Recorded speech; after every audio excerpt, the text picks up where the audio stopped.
Where's everybody else at? Where's our new one at? How you doing? Hey, how you doing? You okay? Yeah, I'm fine now. Oh, did you run in another burning house? Test 1, 2. Did that? Just so everyone is aware, there are on and off switches on the top of the microphones. The green light means it's on. All right, at 7 o'clock, we're going to call the Tuesday, January 14th Planning Commission meeting to order. Item number 1 on the agenda is approval of the minutes. March 10th, 2026, we had a joint session, and March 10th, 2026, regular meeting. Everybody looked the minutes over? Move we pass the minutes as written. Second. It's been properly moved and second that we pass the minutes as written. Any discussion? If not, we'll proceed to vote. All in favor, say aye. Aye. Opposed, like sign. Motion carries. Item number 2 on the agenda, request for postponement, staff. Yes, we have one item 526-8 PCW is the applicant is asked to postpone it to a future meeting. Which What one, num- which, What number? Just give me a number. It's item 5. Okay. All right. Commissioners, just for clarification, was the approval for both sets of minutes or just the joint session? Both. Okay.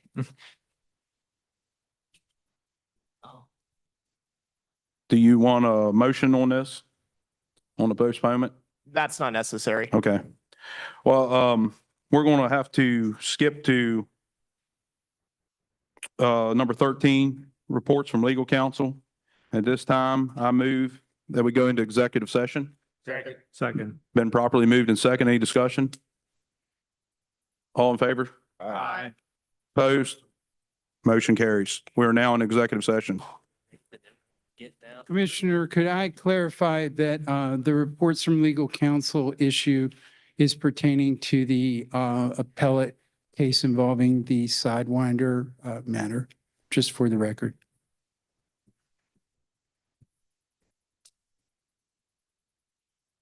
What happened to you?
tell you one thing. What's that?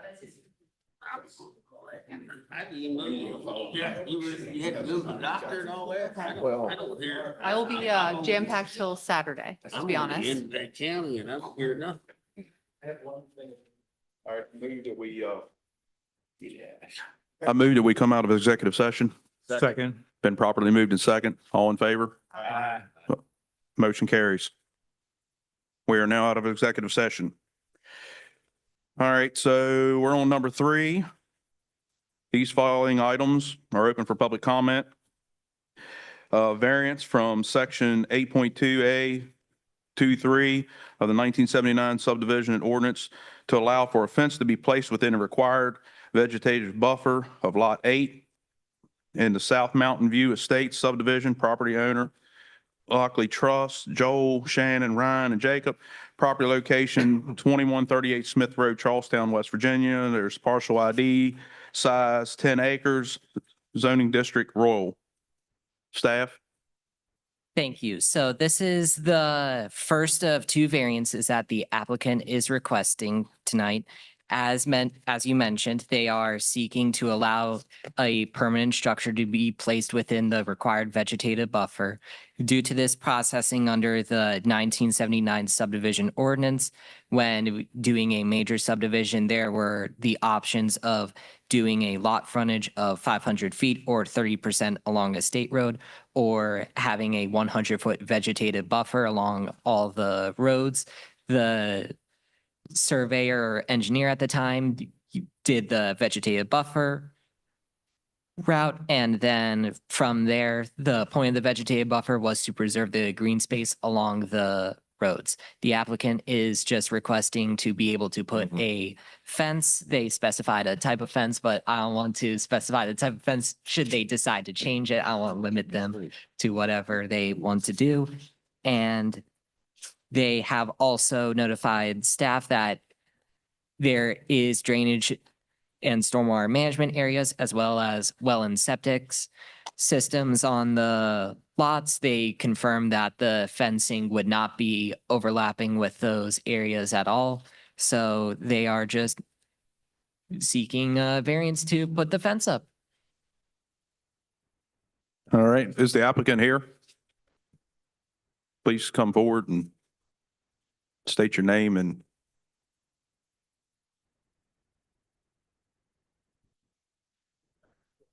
I think you got a switch on top there, maybe. No. That's a good year. that when you're born? There we go, green. All All right, hi. Good evening. My name is Joel McGoy. I am one of the owners of 2138 Smith Road. We're Anything you want to present? we're looking to put up a 4-board Kentucky fence. As one of the gentlemen up there sits on the board, he owns property across the street from me. The power company came in and cleared out probably 50 feet back from the road in that 100-foot section. So it's already open. So the only structure that you're talking about is a board, is a fence. Is that Correct. Right? Right. Commissioners, any other questions? I make a motion that the variance, the waiver be approved. What We public have a- comment? Oh, sorry. Do we have public comment? Real. You can sit down now, sir. Thank you. Thank you.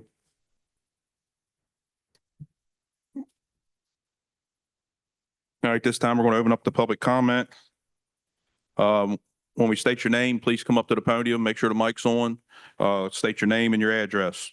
First one, Christine Marshall. And you have 3 minutes.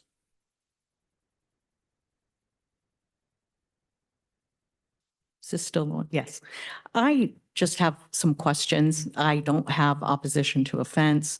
But I've noticed sometimes in the development I live in that You didn't fences. state your name, please, My name is Christine Marshall, and your address,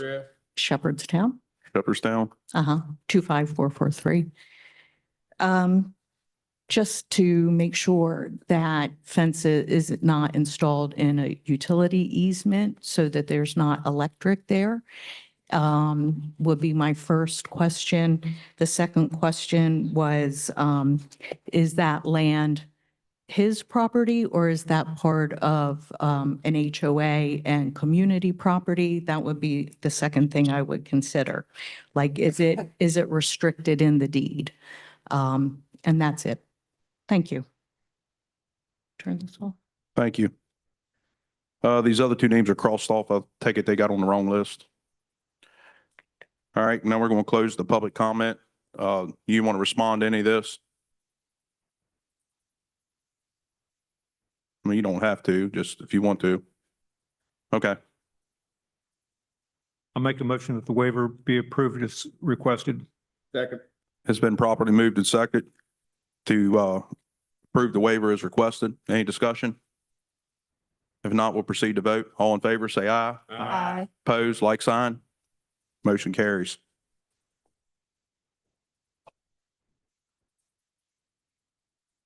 Next item on the agenda is number 4. It's a variance from section 8.2A1 of the 1979 subdivision ordinance to allow for one additional point of access to be placed along the existing state road. Property owner, McLaughlin Trust, Joel, Shanna, Ryan, and Jacob. Property location 2138 Smith Road, Charlestown, West Virginia. Partial ID is there. Size is 10 acres, zoning district rural. Applicant, you want to say anything? Or staff report? Thank you. So this is the second of the 2 variances that are coming before you tonight from the applicant. So based off of how the 1979 subdivision ordinance and the plat are laid out, the driveway access for the home for Lot 8 is supposed to access off of lead courts. The driveway has since been put in, which is directly accessing off of Smith Road. So they are just trying to bring their driveway into compliance. In the staff report, I have a picture of here of what could have been the potential path that they would have to take if they weren't accessing off of Smith Road. And frankly, it seems a little confusing having to go through both the stormwater management areas as well as the well and septic areas. So staff would recommend approval for the variance. Commissioners, any questions? I have a question. Do they have a highway entrance permit for that driveway? Yep, the highway entrance permit is attached to the staff report. It shows that the DOH is aware of the driveway accessing off of it and they are fine with it. Okay, thank you. And then the 30-foot cutout is on their property, correct? Yes. Okay. Okay, the applicant want to say anything? All right, this time we're going to open up the public comment. We have one, Christine Marshall. Please come forward, state your name and address. Christine Marshall. I don't feel strongly one way or the other as far as where this driveway is, but I am sensitive to housing developments and if it's deed restricted or in the covenants that would prohibit direct access to a state road.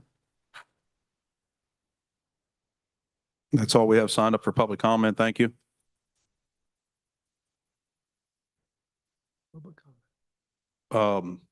Applicant, you want to say anything?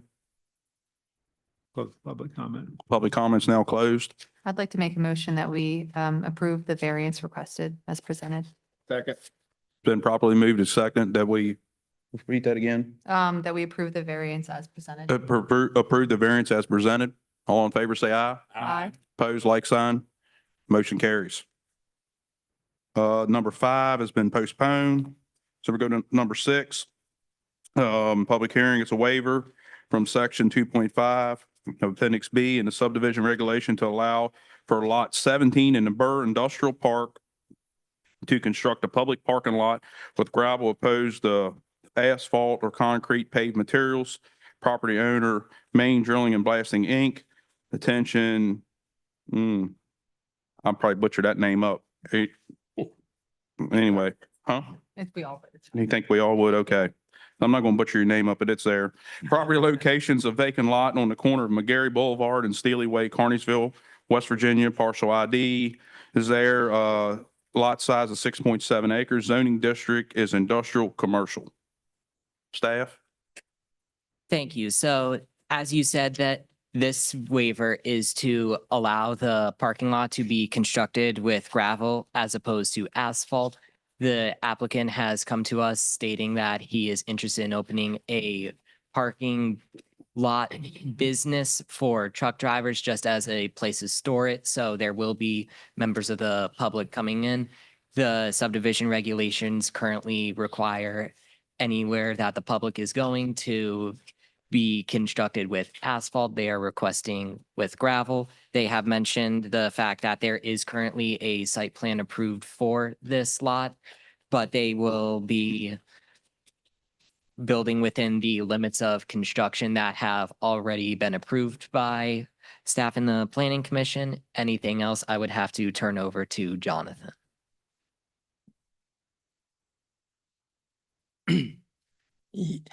Yes, this is in the industrial park, so it has its own stormwater management existing. And we consider gravel impervious just as asphalt. And the reason we do that is if in the future somebody wants to pave, they don't have to do another site plan. So engineering recommends approval of the waiver. Commissioners, any questions for staff? Is the applicant here? Please come forward, state your name. My name's Mark McDonald. I'm with Integrity Federal Services, the engineer representing the client. Have any questions for her? All right, thank you. This time, we're going to open up public comment. We have one, Christine Marshall. You're good? All right, this time we're going to close public comment. Next one. Commissioner Smith, I believe there might be two names on Oh, there. okay. Yeah, Yep. might be Yeah, good. yeah, yeah. I got you. All right. And we're going to open the public comment back up. Daryl Crowley's, It's Coles. Thank you. Coley's. Yes, thank you. Thank you, Planning Commission members. I'm Darrell Coles. I'm the new Executive Director of the Jefferson County Development Authority. And I'm here to speak on the proposal before you a little bit. A couple things of note to share with you. First, the staff held a PPC meeting in which the Jefferson County Development Authority participated. It was before I came on board. I've only been on the job for a week and a half.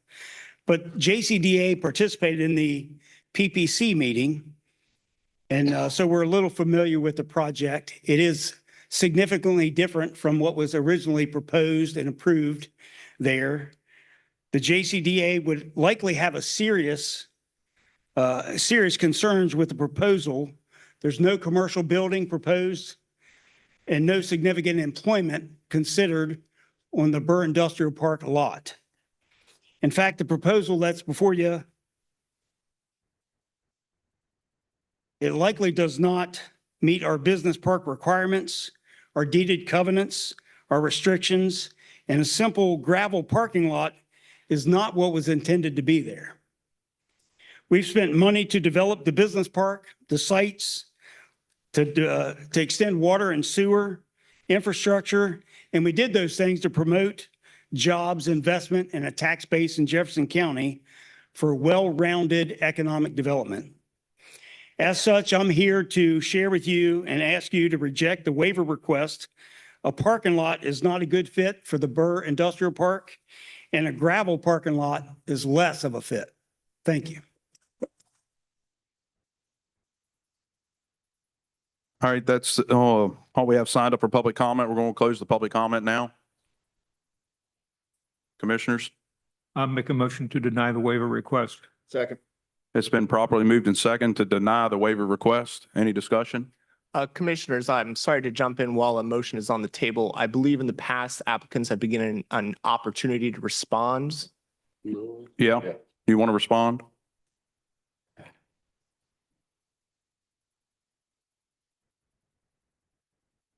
I think Mark McDonald again with Integrity Federal Services.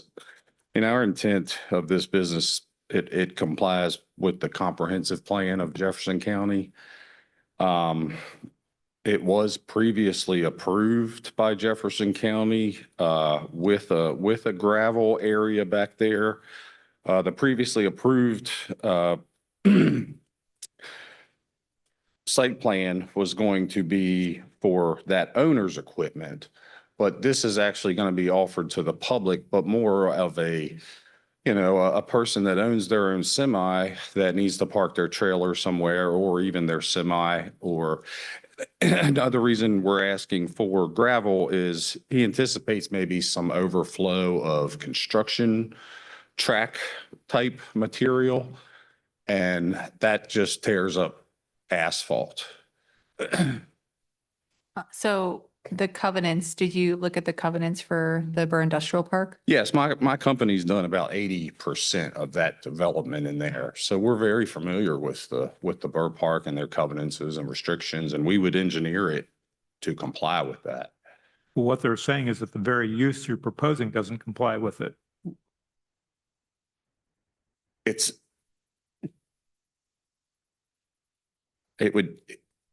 in an industrial business park. I'm not sure where else Let me. this fits in Jefferson County. I mean, the Burr Industrial Park was for uses like this. All right, so let me ask you a question. So the tractor trailers is going to be using it. Is they for construction tractor and trailers that is developing the site? Is that what the purpose for, or is it for John Q. Public driving up and down Route 9 and want to pull in there for a parking lot? Yeah, are they just renting spots to park their trucks? They would be leasing it, yes. Yeah. And in meeting with Jefferson County at that PPC meeting, I mean, the county said that they've heard of a need for this type of business. Well, yeah, I mean, people need a place to park their trucks. I think there is a need. And- I'm just not sure it's in the Burr Industrial Park. Yeah, so not to interject too much, but typically salvage yards don't have utilities brought through. And it was an endeavor that the previous commission, I think, did at a loss.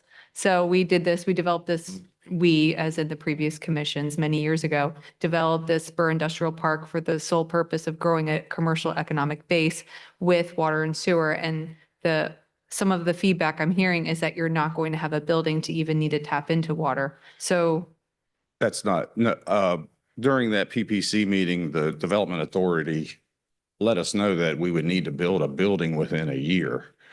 So we're aware of that. So we are proposing a building eventually, more of a maintenance type building to service some of those vehicles, tire changes, oil changes, things like that. And you plan on doing that on gravel? No, we would have, I mean, it would be a shop building. That would be a concrete floor. I The understand, but you building understand would, what I'm saying. yes. So you understand what I'm saying? So this isn't for construction site area that's parking containers on there, sea containers, tractor trailers that are offloading and onloading. This is for a permanent setup for a truck driver to pull in, get out of his truck, walk somewhere, sleep in his truck, and then get back on the road and go. That's what this parking lot is for. No, there would be no sleeping on site. It's more of like, Somebody lives in a house, they Yes, need a sir. place to park the truck, and then they Okay. hop in their pickup and they go home, they come back in their truck in the That's what morning. We're trying to figure out what Yeah. you're doing. yes, sir, yes. Parking garage. Correct, yes, sir. I mean, we'd have RV, if you had an RV that you can't park at your house, that kind of thing. A lot of contractors, they rent equipment.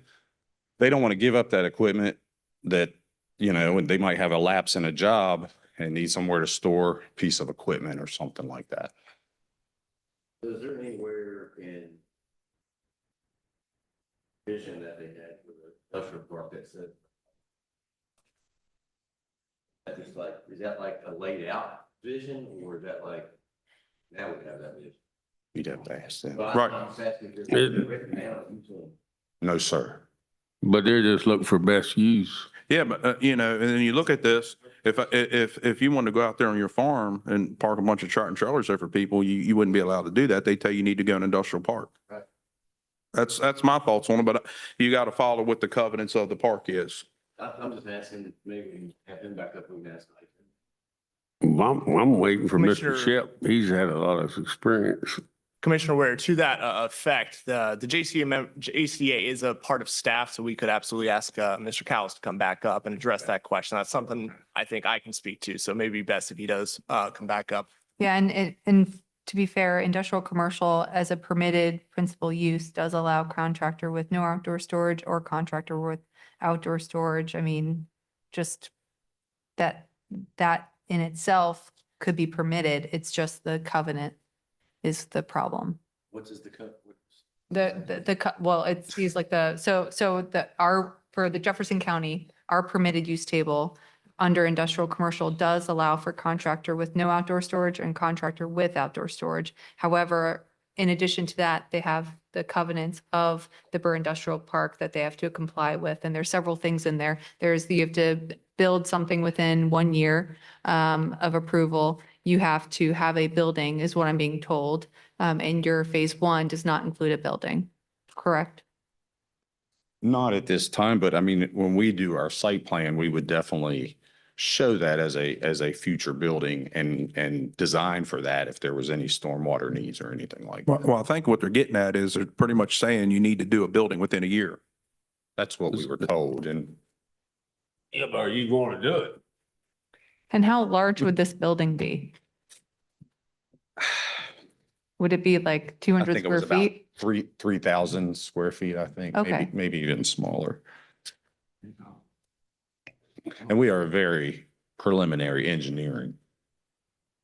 I think the mission and the goal of that park is for employment and water and sewer connection. You know, that I think the infrastructure was a loss. So it's hard for me to swallow approving something that's not really benefiting from those things that we spent money on, essentially. Right. So that's my reservation. My reservation is what Kara has stated about what the intent of the park is, but the location of this site is not like inside the park. It's right on the main road. It's where one of the primary entrances to the park will be. Someone wanting to build a business or an office space in there is going to be driving by that all the time. I don't know. I'd like to hear again from the representative of JCDA. Mr. Cowles, we have another microphone if you'd like to come over here, Mr. Cowles. I'll turn that on.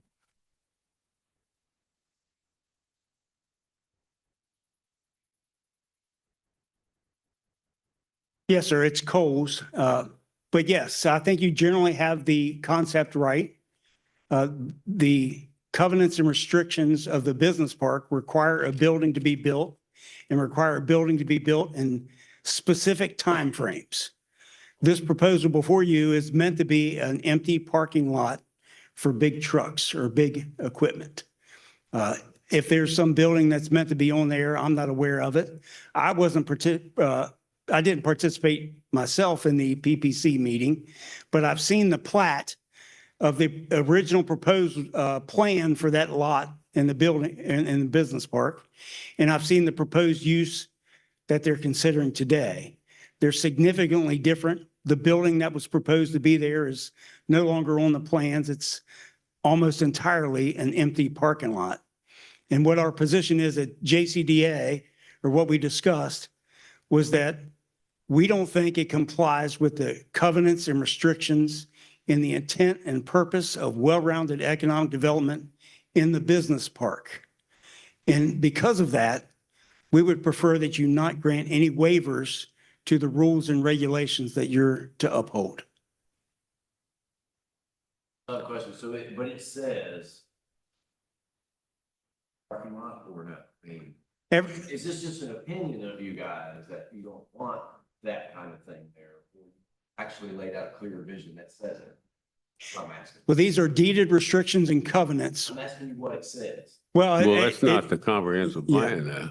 I can't cite you everything that's in the covenants and restrictions. I've only been on the job a week and a half, but I can. If it specifically says what they want to do, not. It says that it requires a it building does. for approval. Okay, so if they put a building, you're okay with it? I think they're required to build a building. I don't know if there's specific standards. I haven't seen any standards or proposals for a building on that lot. But if they do, you're okay with it? Well, it has to comply with the covenants and restrictions. If it doesn't comply with the covenants and restrictions, I think the JCDA may take action to enforce compliance. If they build a building that complies with the covenants and restrictions, then you're good. Yes, sir.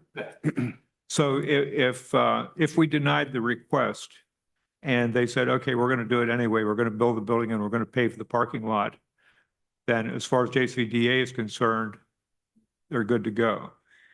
Yes, sir. If they comply with the covenants and restrictions, they're absolutely good to go. We promote investment and business activity in Jefferson County. So the real question comes down to an asphalt parking lot versus a gravel parking lot.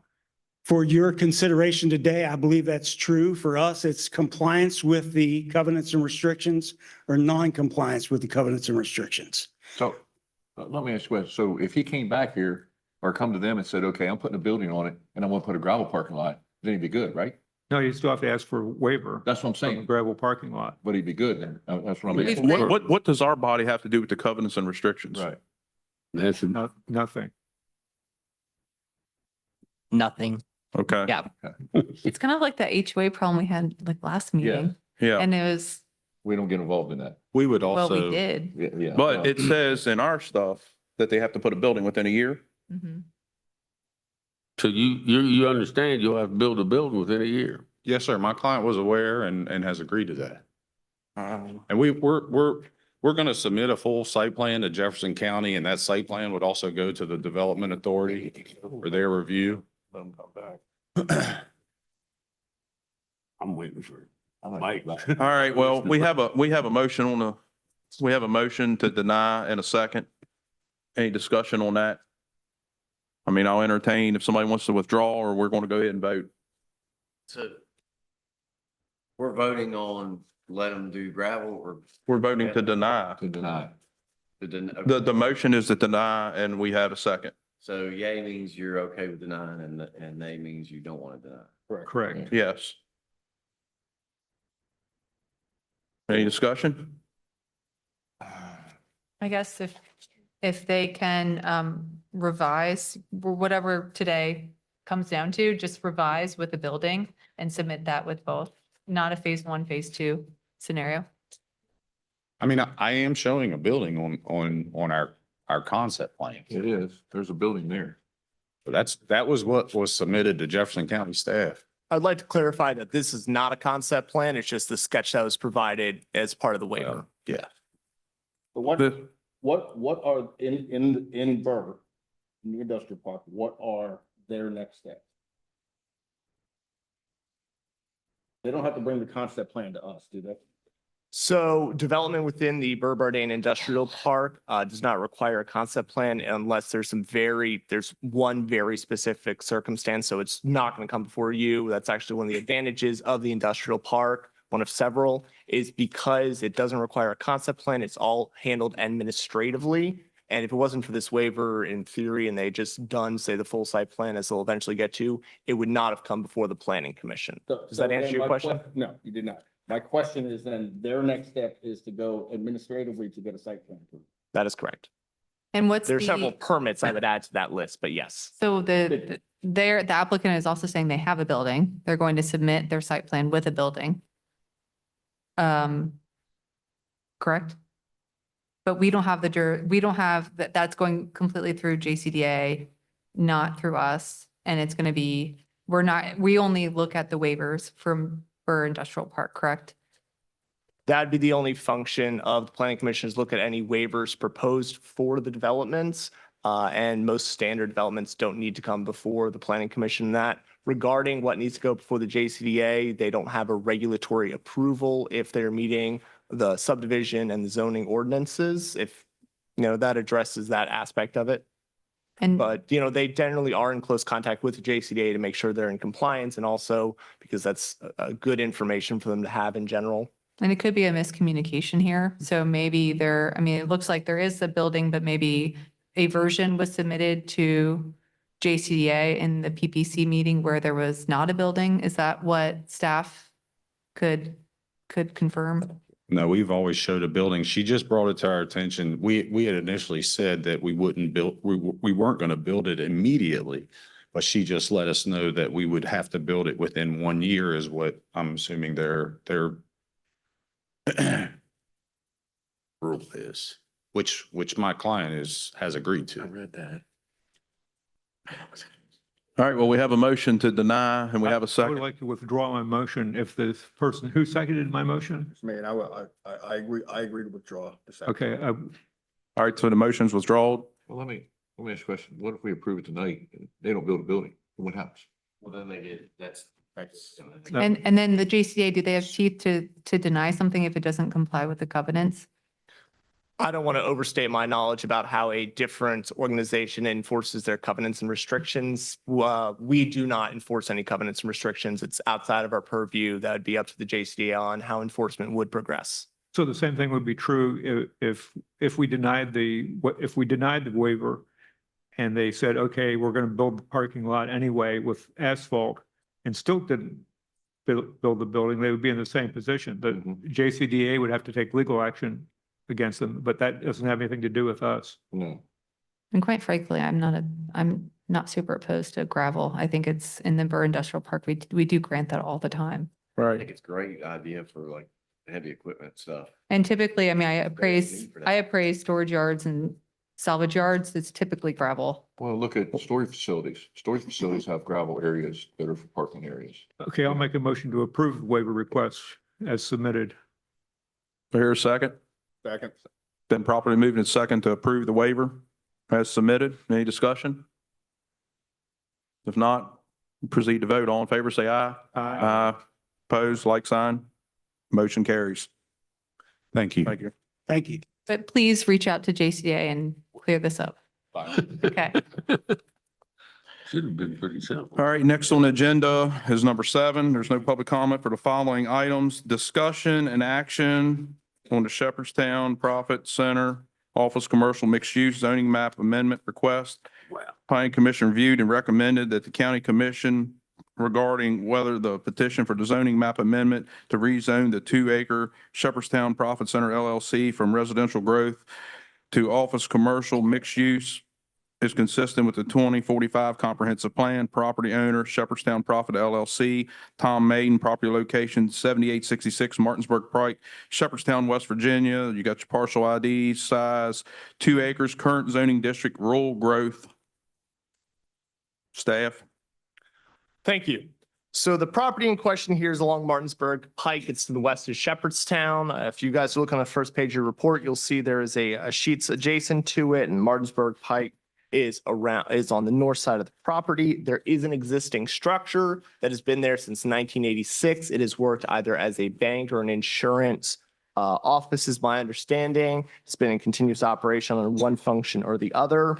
It is currently zoned as residential growth, and they're requesting to be rezoned office commercial mixed use. To my knowledge, this isn't to do with a specific project. Of course, rezonings are only considered based on, as staff puts it, 3 main things, which you'll see in the next part of your report.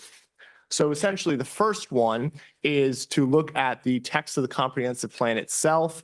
So we've been over a few times, supporting of both commercial development, especially within the preferred growth areas, is one of the priorities of the comprehensive plan. The property in question is within the preferred growth area of Shepherdstown. So there is sometimes confusion with that. There's a growth management boundary, which it is technically also in, but it is specifically within the much smaller preferred growth area, Shepherdstown preferred growth areas. So that we would find to be very indicative of an area that is suitable for higher intensity development. The second thing we look at also within the comprehensive plan is the future land use guide. On it, it is designated general commercial. That's that bright red on the second page of the report. There are a few different descriptions that on the future land use is designation for it. On the third page, you can see that the primary uses is for general business uses, including a broad range of commercial products, services, and structure size, and more intensity that has water and sewer. And thirdly, we look at access to utilities, your water, sewer, and whether or not you're along a main road. As I mentioned, they're along Martinsburg Pike and have been in operation for a long time. I believe I had a note here. Yes, about having the water and sewer. Yes, has access to it. So for these reasons, staff would recommend that the planning commission find that the petition is consistent with the 2045 comprehensive plan and forward it over to the county commission for their consideration.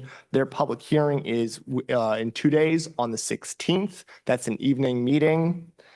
And I believe that's everything I wanted to bring up in that regard. I would make one additional note. So office, commercial, mixed use is not solely a commercial development. It also allows potentially for some residential uses, some of which can be higher intensity, which we also find to be consistent with preferred growth areas. I'd leave the rest for the applicant, and I'm happy to answer any questions now or later. The applicant here. Is that the applicant here?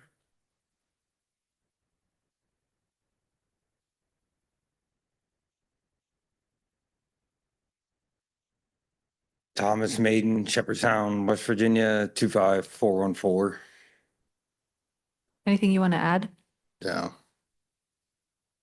Any questions for the applicant?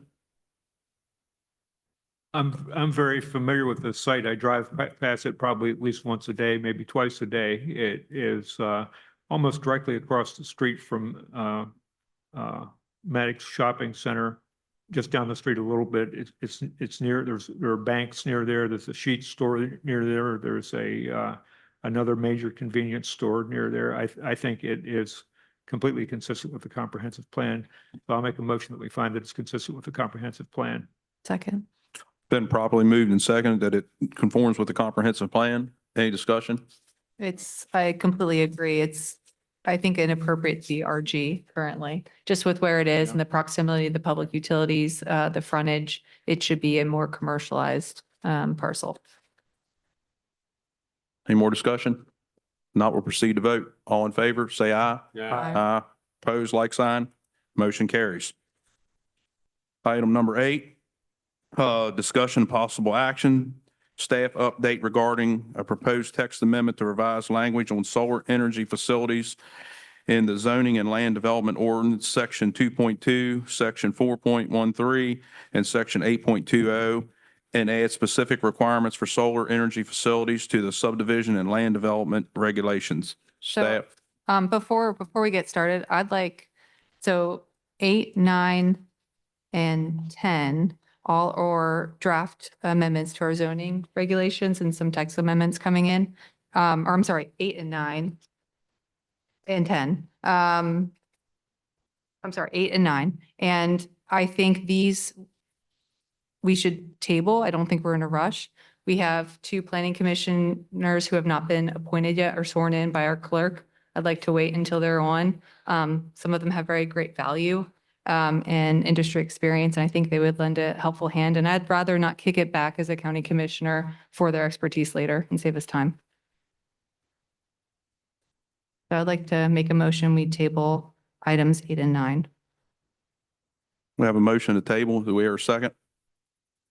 Commissioners, if I may, staff would have one question regarding item 9 specifically, is if there is any additional information or if you'd like any other commissions brought here for the next time it's brought on to the next agenda. I just wanted to clarify that. There is staff research that was requested from last time, and I'm happy to table that report, of course. It's just whether or not any additional information is required or you would like staff to gather for item 9. Well, we have a motion, but we don't have a second yet. Have a second? Motion dies like a second. All right, staff, I'm going with number 8.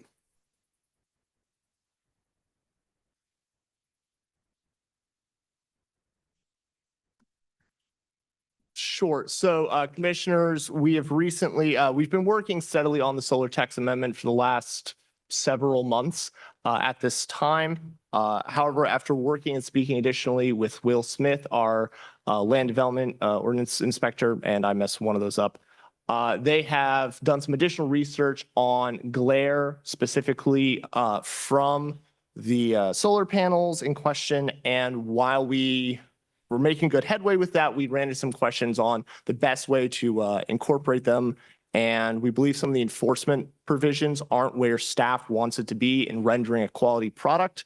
So we would like to hold off a bit longer, which is why there's nothing in the packet at this time, because we, want to have something a little bit better for you guys by the time we reach the May meeting. And I did want to further state on this, inevitably, there are going to have to be some amendments to both the subdivision regulations and the zoning ordinance. There was direction given by the Planning Commission in fall of last year about just amendments to one of the two. But just because of how closely interrelated the documents are, some degree of amendments will be required for both ordinances as we move forward. And staff is making the finishing touches on those right now. The bright side of this is because our next meeting is May 5th, it shouldn't be much longer, and we'll hopefully have a good product for you guys then. Okay. Number 9, discussion possible action, staff discussion regarding a proposed text amendment in section 24.133, section 24.122, and division 26.200 of the subdivision regulation to further elaborate on establishing the necessary criteria regarding historical resource protection. Thank you. As the commissioners know, at our last meeting, we also had a special session starting at 6 o'clock where you guys had the opportunity to meet with the Historic Landmarks Commission and get some of their input on the proposed text as County Commission asked you guys to have a joint session. With that now complete, you guys conclude that meeting with giving some staff some direction. So I'm here to report on that and then take any further direction about what you guys want to do moving forward.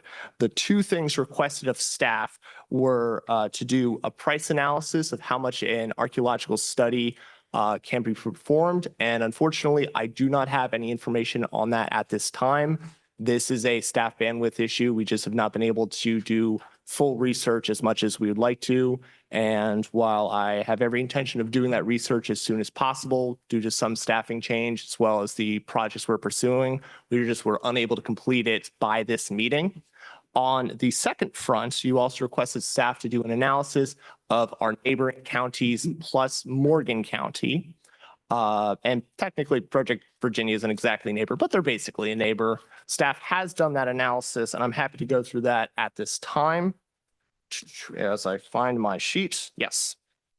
I would like to thank all the other counterparts of mine in local government in our neighboring counties who very quickly answered questions, set up calls, sent emails. It was a great little bit of learning for myself. But I have a synopsis here where Frederick Mayor, I will go briefly over all the counties, 7. The quickest one to go through is Morgan County. Unfortunately, their staff member who handles historic preservation, their main planner, was not present when I was doing the research. I will hopefully get in touch with them sooner rather than later. The next easiest is Berkeley County. West Virginia specifically works off of SHPO guidelines and their overlay maps to identify historic resources. At this time, only one project has fully gone through their process, but it is heavily involved with their historic landmarks commissions. Basically, if you're within a certain vicinity of 1,000 feet of historic resources, they require additional stipulations. You will not find this in your packet as resources or as research was done as it could be done. I'm sorry, I was not able to type up a formal memo for you guys at this time. But again, there's a little bit of staff bandwidth as we conduct research as well as ordinance rewrites. Next up, Frederick County, Virginia. And this is, you're going to start hearing me repeat this several times. Frederick County, Virginia has in their zoning ordinance overlay districts, but none have been adopted at this time. Those would be their main enforcement mechanism moving into the future. But what they currently have in effect is that they have a staff architect, or not architect, historic architect on retainer, who also is a member of their Historic Resource Board, or HRB. And this HRB comments on all land use applications and provides recommendations. And this comes up a lot for any conditional use permits. Anytime that the HRB provides comments on a CUP, I've been told the staff just moves that right into some of the conditions for approval of that use. Additionally, their in-house architect basically makes judgment calls based on their expertise on whether or not a phase 1 archaeological study is required or a phase 2. I've been told that almost all projects require a phase 1. So that involves both the digging of holes as well as a ground reconnaissance survey. Most don't require a phase 2, but it has happened. So that's not just CUPs, it's also permitted uses that go before site plan approval. I believe their actual words were almost all projects, land use applications do have require a phase 1 archaeological survey. And yeah, so CUPs do take on their own and they require a bit more as CUPs generally do, but even permitted uses, yes, they would require that. And that is mostly left up to staff expertise, but bearing in mind, I want to miss their staff expertise, who they also have an archaeologist on retainer and have spent more time with that. Loudoun, Virginia has a number of overlays, and within those historic overlay districts, that is their main enforcement mechanism. And all land use applications have to go through their Historic District Review Committee. And that is a quasi-judicial board that is staffed by their planning and zoning or their economic development staff. And they meet monthly. They enforce those regulations. For any project developing outside of an overlay district, it goes to a Heritage Preservation Commission, and that's more a policy board.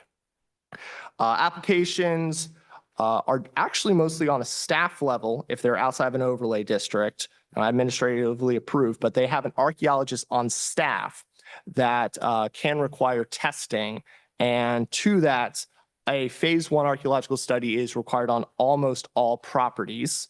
And they add a specific delineation here that they require the test holes on areas of disturbance, but only a reconnaissance survey on the full property itself. And that's something similar that we heard from the Harvest Meadows project. So it's really just, all right, we will dig where a project is actually being developed, and we'll just walk and do research on the rest of the project. So basically it'd be a phase 1A in, say it's a green space of 50 acres on a site. They would not require a shovel test there, but you'd have to do the grid over the areas that they're actually building anything. That is correct. Site improvements, anything.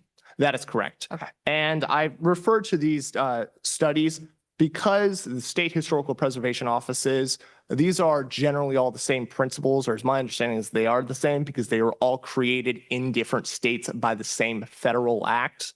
So whenever I'm using archaeological study, as far as I know, it's applying the same criteria in any state. It's whether or not it's applied because, as we have discussed in the past, those were for federal and state projects, but on the local level, they also require them, as I've been going over. Next up is Frederick, Maryland. I don't know what order I did this in. So the staff reviews about whether or not an archaeological study would be required. Most projects do require a phase 1, but that is based on staff criteria and review, and they provide that requirement when a development is going into place. There is not overlays, is what I've been told, in Frederick, Maryland, but they do have specific zoning for their historic villages outside of the city, of course. They also had a very interesting part about special exemptions. So essentially, they've had a lot of places trying to use historic barns as part of adaptive reuse. They allow special exemptions if they are added to their historic register. Frederick, Loudoun, And last one I believe I have on here is Washington, Maryland. They use a mixture of overlay districts.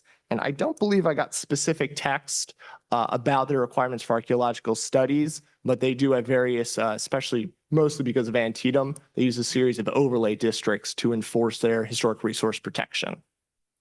So that is my synopsis there. So Do you guys have any additional questions? So Washington County, Maryland, we don't know whether they require a phase 1 or not. I think it slipped my attention on a follow-up question to ask them at the time. I could find it very quickly, but unfortunately, I do not have it written down for me right now. When will you have the cost study done? As soon as I can.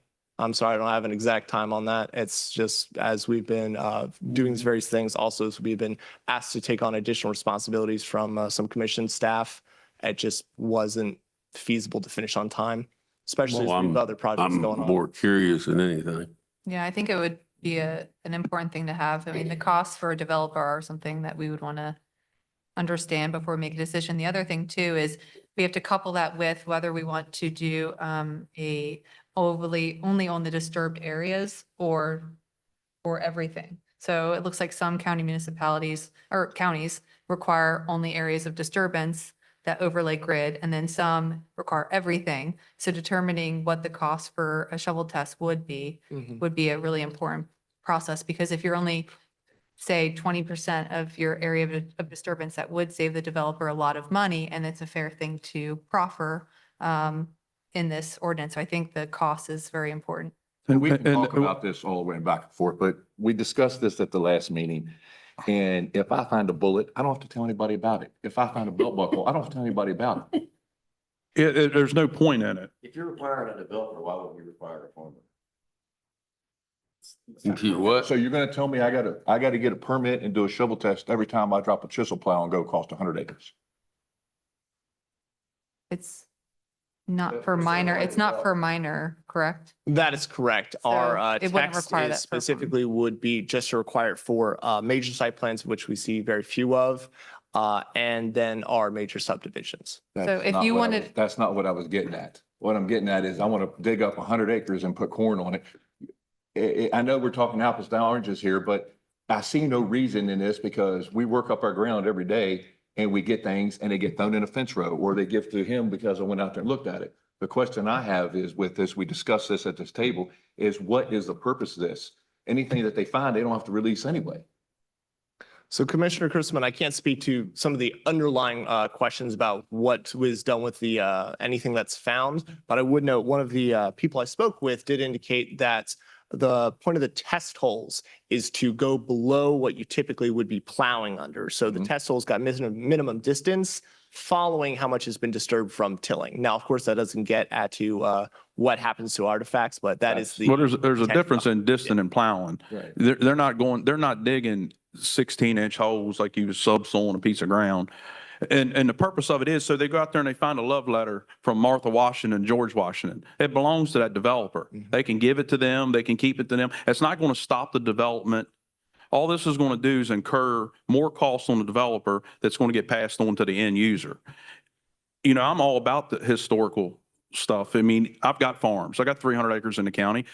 They've never asked me, knocked on my door and want to come out and do some digging. They can do some digging and find the stuff. They find it, just show me what they find. They can keep it. They can say, hey, we found this here. But it's like, why are we waiting until it's getting developed and then concerned about doing, let's So well, I do it ahead of hear you, time. but so we've always done waivers for this.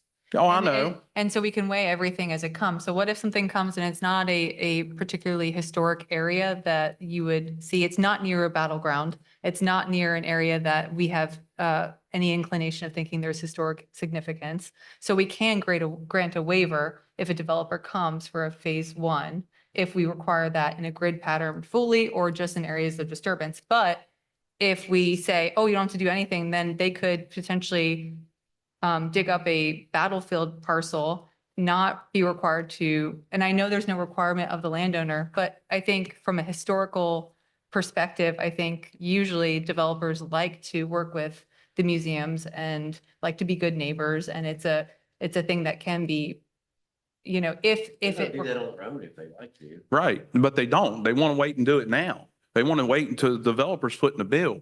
Come on out to my place and dig it up now. That's what I'm saying. It's a volunteer thing. Come on out, check it out. Well, if you do a major site plan, then, you know, But why are we having to wait till that? you, That's what I'm you saying. could put a This is all waiver. Private property and the stuff that's there is private and you all are trying to make it a requirement to be public. And she said it right there. She said, what other opportunity do we have to force them to do that? She said, force, I'm out. One of the parts of that.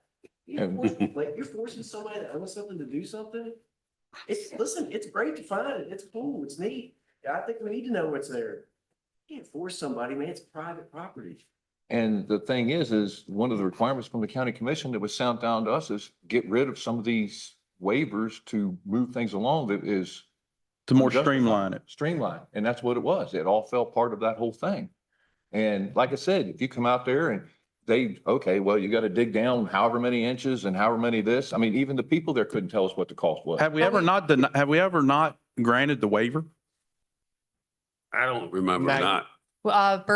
So the, Yeah. So Bird Hill would be the first one. Magnolia Springs, which was a number of years ago, never requested one. It started being requested following that. So then your first example of not would be Bird Hill. And I And Bird believe- Hill did find some items and gave them to them. Right, and is I what they think said. federal integrity was part of that, and if if my memory serves me correctly, Brooke said the costs were not exorbitant and they were happy to comply with it. So, and that was a historically significant area. So they didn't ask for the waiver. So I just think, I understand the efficiency, but there are a lot of historic, beautiful So- parts of our county that I don't want to lose things that could be important. And also working with developers when there really isn't merit to require a full survey. So they did it voluntarily, pretty much. I mean, it was in But our they- ordinance, but they didn't ask for the waiver, like, And they didn't ask for a waiver, correct? and they have asked for other clients in the past. Correct. Okay. What was the exact text amendment we sent to the county commission when they kicked it back? So it has not been changed from what is in your packet. Just we included it on there. It's towards the back. It starts on, it's in red text, 8. And that goes to 9, 11, and 12. And this is where it adds it to or I should say amends it regarding the major subdivision preliminary plats. It adds it to the major site plan requirements and it adds a definition. The following is what the Historic Landmarks Commission recommended, but the first part following the memo is what the Planning Commission referred to the County Commission. So you're talking about starting on page 13. Probably, The historic landmarks proposed revisions are starting on red page 13. yes, So everything in red is what we had sent to the county commission. On this page here, starting at page 8, not on their memo. Yes, what's in red, starting on page 8 and ending on page 12 is what was sent originally to County Commission. On page 7, my screen go back, at least that calendar gets in the head. That's pretty good. Well, the county commission, when they didn't really send it back. They asked us to meet with the Historic Landmarks Commission and have a joint meeting. And evidently they, even though they testified at the public hearing, they felt like they didn't have a say. So we heard what they said. And they've proposed some changes. I don't get the sense here that the commission as a whole is in favor of those changes. If the county commission wanted us to change it, they could give us more specific direction and tell us to change it. I concur. I make a motion to submit it back the way it was submitted the original way. I hear a second. Second. Been moved and seconded. We submit it back the way it was, the way we submitted last time. Any discussion? I just want to know what the costs are so we can make a more educated decision. So, I mean, I'm gonna send it back to you guys probably if I have the support, so. With a little direction. With a little direction, but we can wait and just figure out what the costs are and make an educated decision. Why don't we want that information in front of us? Well, the cost is I know relevant. what it costs. I don't think we. Well, if most of the counties are doing it, why? Well, we always hear, don't loud in our Jeffersons. Why are we loud in it? These are other rural counties too. I mean, Right. Loudoun counties. Who's to know that, like, Mr. President, I move the previous question. who's to say that they know better? Mr. President, I move the previous question. We've had a motion to, is that a motion? Do I get a second? Second. Been moved and seconded to the previous question. All in favor, say aye. Aye. Aye. All right, now we got to vote on the motion on the table of sending it back the way we sent it the first time. It's been moved and seconded. All in favor, say aye. Aye. Opposed? Nay. Motion carries.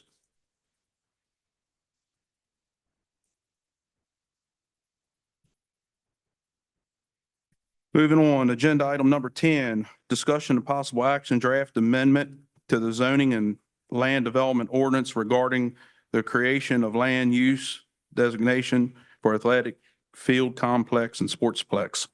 Staff? Yeah, good evening, Commissioners. So I'm sure you know this. So the zoning ordinance, the way that works, so Appendix C has a list of zoning districts and it has a list of uses, land uses in those districts and whether or not they're permitted principally or by conditional use permit. About a month or so ago, we had an interesting PPC meeting with a property owner who is actually working with some retired Major League Baseball players who wanted to turn his farm into a kind of an outdoor athletic field complex. And what he was looking at was multiple baseball fields. So we currently, there's no uses in the zoning ordinance like that. Any type of ball field is part of a public park. So there's nothing commercial. So as such, if that use does not exist in the zoning ordinance, it's not a permitted use. So the purpose of this request, so neighboring counties, I know Berkeley County, they're working on a large sportsplex. I know Loudoun County has multiple sportsplexes. We have nothing like that. So in an effort to keep people here, keep the children here to play, that was part of what this request is for. And so pursuant to State Code 8A 7-9 under petition and also in accordance with Section 12(4)D of the zoning ordinance, this would be a text amendment petition by the Planning Commission to the County Commission.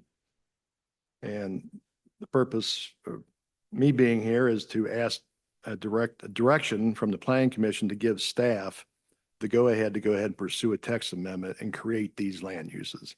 So it'd be I'm proposing two land uses. One would be an outdoor athletic complex, which would mainly be all outdoor fields and associated concessions, bleachers. And then the other would be a sportsplex, which is more of a combination indoor-outdoor. Those are like those top golf places. And there's a couple, there's three That's a good idea. questions or topics that need to be answered in a petition to the county commission for this. And the first one is substantiation for the request. And I guess this is substantiation is the fact that this use has come before us. And so we know there's an interest for this.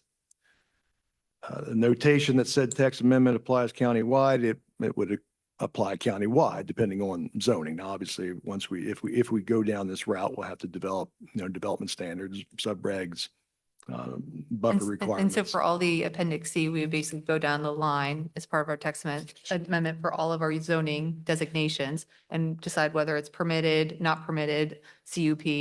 Yes. Okay. And then thirdly, discussion on why such proposed is consistent with the adopted comprehensive plan. Some of this, and I apologize, I didn't give credit to where credit's due. A lot of this was verbatim from the comprehensive plan, but goals 6 and 11 of the 2045 comp plan aim to promote outdoor recreational facilities, which encourage tourism. Okay, yes, the credit goes to Mr. Luke Siegfried, Chief County Planner.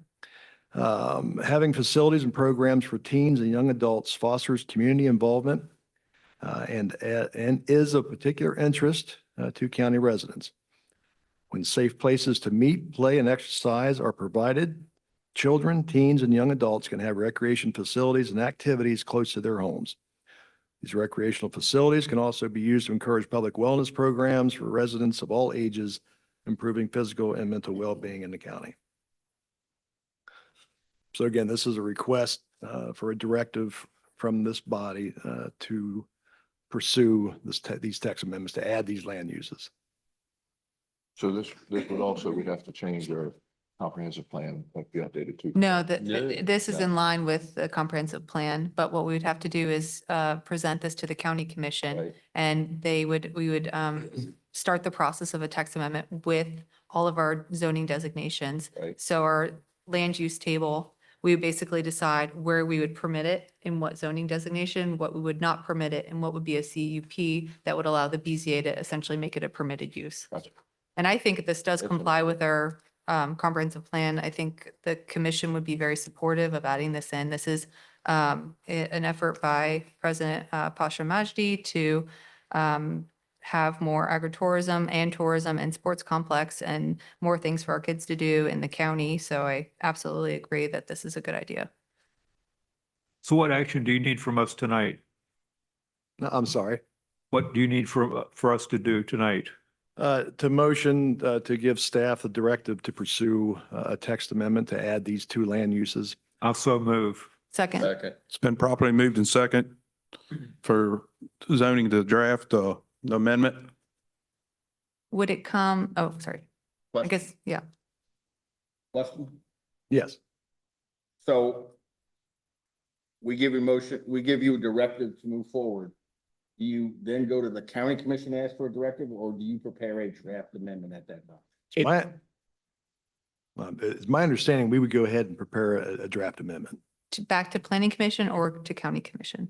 back to planning commission, then for you to petition the county commission. Okay. So the next step is to come back to us, with a document. and we'll have a public hearing there for that, correct? Yes. Or you'll do a draft, we'll approve it, we'll put it on agenda for a public hearing. So you're gonna come back at least twice to us.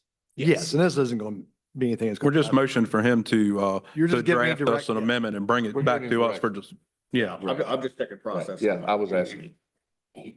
We'd love to have it, but we just wanted to make sure we weren't spinning our wheels because this does take staff time and research to Exactly. do. All All right, any This more will be this will be involved because Well, again, If I could just give some direction, I think a lot of the zones could be permitted, but I think some would require a not permitted. I think some residential uses probably shouldn't, or at least a CUP. I don't know, but you'll know what to draft. yes, and we'll take a hard look at this again. Yeah. This is just for you to give us a directive to move forward. Okay. One more question, Tim.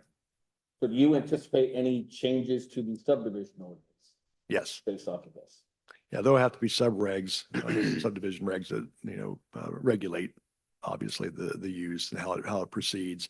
And then as far as zoning, there's going to have to be, a multitude of regulations as far as lighting, buffer setbacks. And like, Parking? And these would Parking. require site plans, correct? yes. Okay.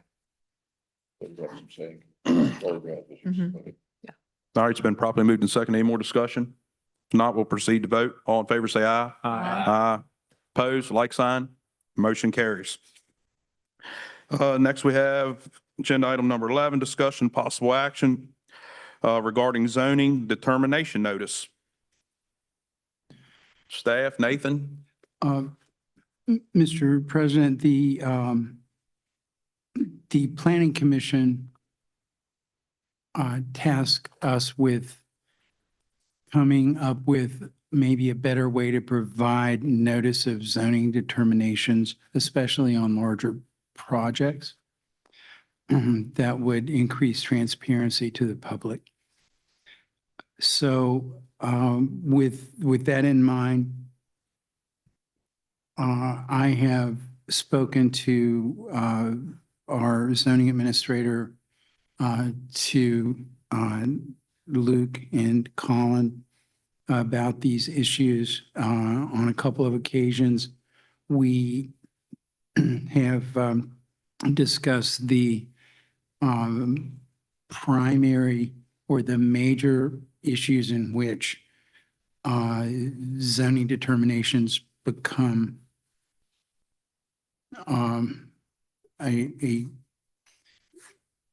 are required for major issues in the ordinance. So with that said, this is the policy, and I think at this point it would just be a policy that the Planning Commission would adopt, and I may also take it to the County Commission just to get their blessing. But if the Planning Commission agrees with this, but the policy would state something like this. The zoning administrator shall present a final written opinion to the Planning Commission 5 days before a public meeting in which the planning commission considers the following items. 1, a minor site plan that requires a concept plan. 2, a major subdivision. 3, a major site plan and/or all waivers and variances that come before the planning commission. The written opinion shall be the zoning administrator's final original determination.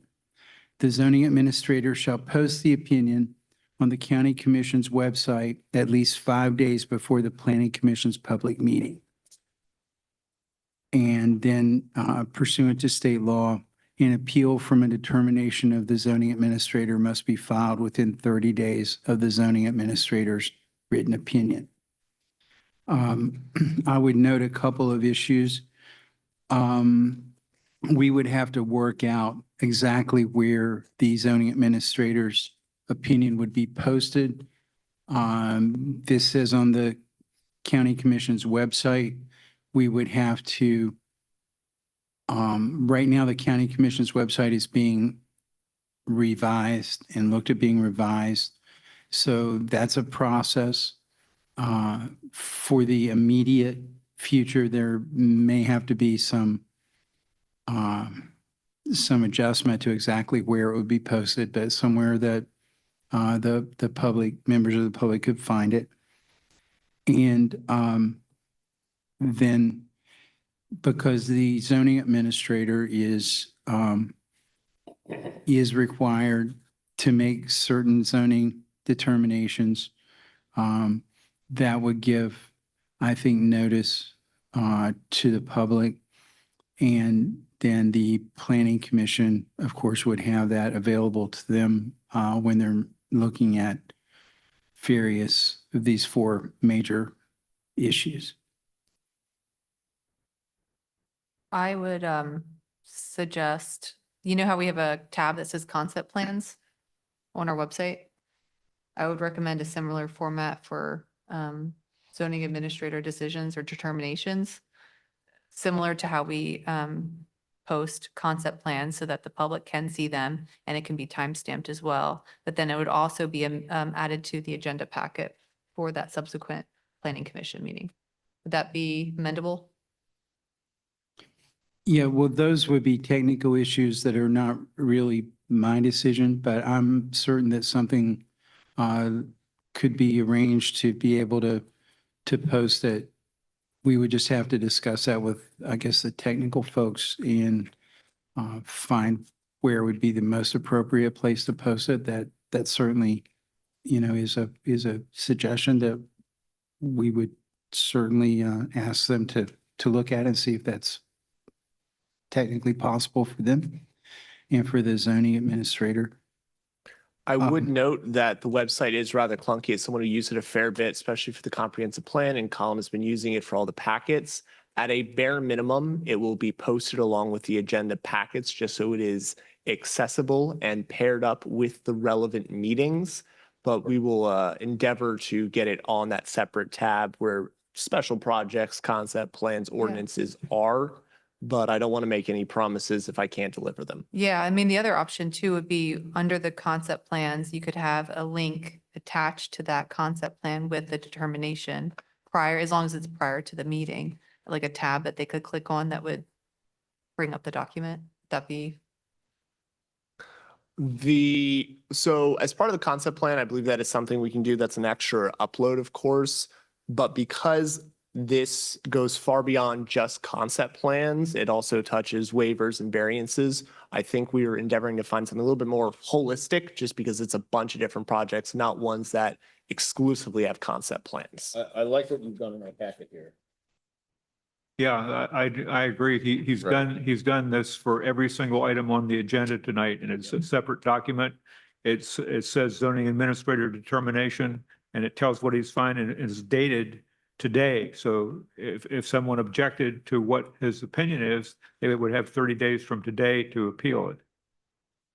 Right. Yes, and it's a separate document because the zoning administrator is a separate entity from the planning commission. He's a statutorily created person. And so, but it is presented to the Planning Commission for your information. What do you need from us tonight? If you agree with this policy that I have laid out, then I would think that if you would vote to adopt that policy, then we would work toward implementing it and also the notice in some way or another. Again, I think the variation from it could be where it says post the opinion on the county commission's website. We just have to figure out what technically that means, especially in this time of transition on the website. But it would be posted somewhere where the public could find it and have access to it. I can't say exactly where or how at this point. There's been some, good suggestions offered. I'll make a motion that we adopt that as a planning commission policy as outlined. I will Okay. second that motion. It's been properly moved and seconded that we adopt the policy as outlined by legal counsel. Any discussion? If not, we proceed to vote. All in favor, say aye. Aye. Opposed, like sign. Motion carries. Number 12. Discussion approval, planning and zoning third quarter report for FY 25-26 for the county commission. Staff. Thank you. So both in the packet, you have the memo version of the quarterly report. I've also already distributed out the item by item breakdown of what's come through our office. Some notable things that have happened since the 1st of January. We've had 3 planning commission meetings. There's been 2 BZA meetings. We've had 17 pre-proposal conference meetings, and then 35 information requests have come through our office. You don't need to do anything with this. It's just, hey, this is what's been going on. Here's what's on our radar. All right. Number 13. Anything else, Nathan? We've done. No, our council met with you early on about the particular issue that we discussed, and that's all that I have. Thank you. All right. 14, planner's memo. So Go ahead. Right. So the first item I wanted to mention is obviously we don't have 9 commissioners currently sworn in and able to serve. My understanding is that the county commission staff, along with legal counsel, is in the middle of resolving that. I don't have any updates past that at this time. Additionally, on the next page following the planner's memorandum, there is the HEPMO Long Range Plan Survey and Public Meeting. I would recommend that all planning commissioners and attendees and anyone happens to be listening online goes and looks this up. If you're unaware, the Hagerstown Eastern Panhandle Metropolitan Planning Organization does our regional transportation planning. And they're once again having a survey to get some input from the community. So if you take some time over the next 2 weeks to fill that out, that'd be enormously helpful for them. They do a lot of great work and always like to advertise when they have something going on. That is the HEPMO stuff. Additionally, as one of the transitions the department is currently going through, we now have new email accounts. And you'll see on there any inquiries. We, of course, generally ask people to send it to planning@jeffcowv.gov. So we are now on a .gov email account. There is an ensuing zoning one with the same information. You can find that there, and it has also been updated on our website. And we are updating that on our applications and calendars and all that good stuff. Just so you know, because it's not a substantive change, I was not going to bring a calendar change when it's just the email before you, but just so you know, those are being updated.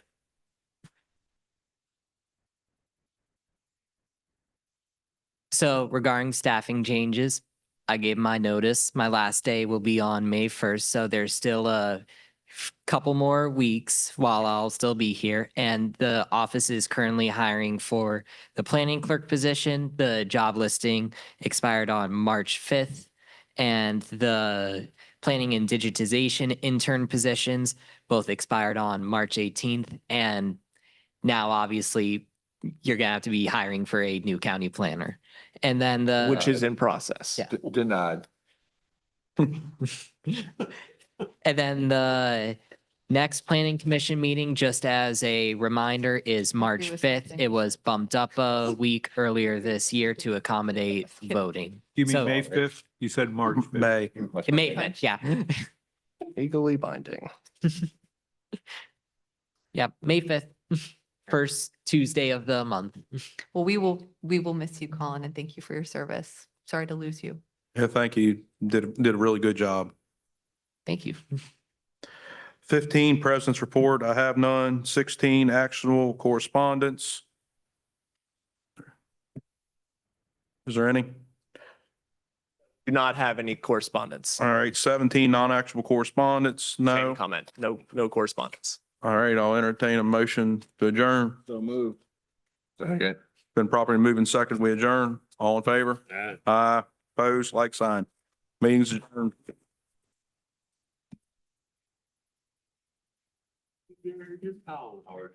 I just got him where. I know, I just broke him in. He was pretty good.